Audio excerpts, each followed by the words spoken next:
Okay, class, so here we are. We're about to introduce a new project called Planes of Value. And the way this is going to work is we're actually going to do a little bit of a walk around.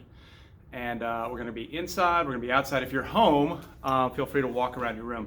And what I want to look at are these moments in space, in buildings, in architecture, where the plane, when it shifts direction, it really shifts value. And I'm a little bit of a weird guy when it comes to this, but I'm always looking around at how things are constructed and what they look like.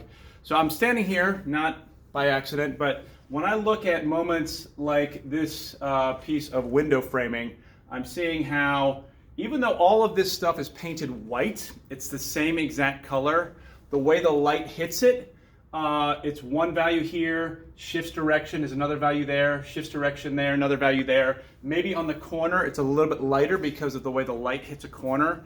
And as we shift through, those planes are dictating this illusion of three-dimensionality if we were to put it into a drawing.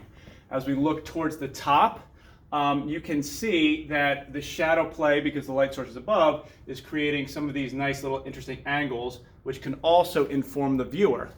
So with that being said, I want us to go out and investigate spaces, and we're going to really fixate on corners.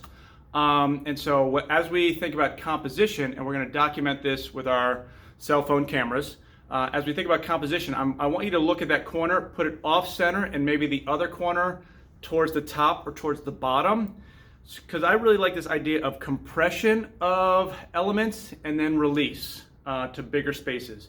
If you put it right in the middle, it might look a little bit obvious and boring to the viewer. So we're going to work on that. As we think about this drawing, I want us to, A, not use any hard lines, clearly sketch in the framework for what you want to do, and then B, use the full value range.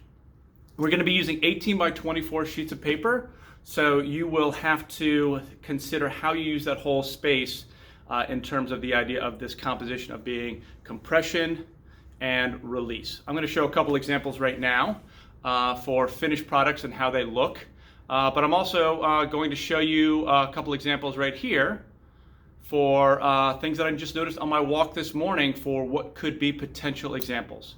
Ideally, I would have people working in the space, and if you are a distance learner, feel free to actually sit and work in space, in the environment, and observe from real life.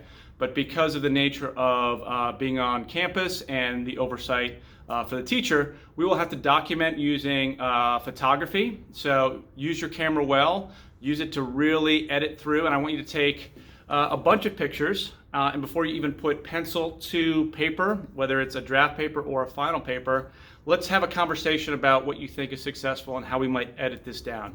So that's the project. And I look forward to seeing how you look at these small little moments that we pass by every day, but if we just take the time, they really end up being these elegant works of rendering. So good luck.